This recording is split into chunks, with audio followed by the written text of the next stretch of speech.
বাকি বই উড়িয়া। যদি হিন্দি বইয়ের সংখ্যা 48 হয় তবে মোট বইয়ের সংখ্যা কত?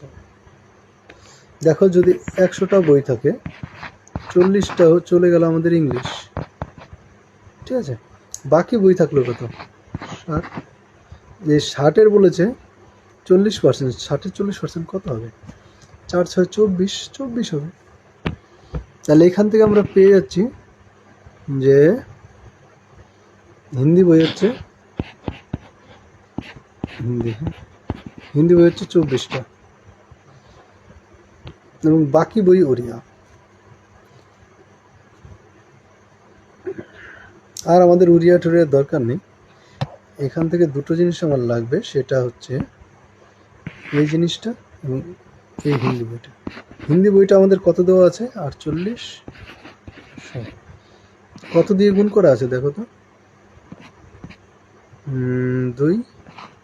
200 দিয়ে গুণ। এই 100কে 200 দিয়ে গুণ করে দাও, তাহলে 2-এর পরে 4টা শূন্য, 20,000।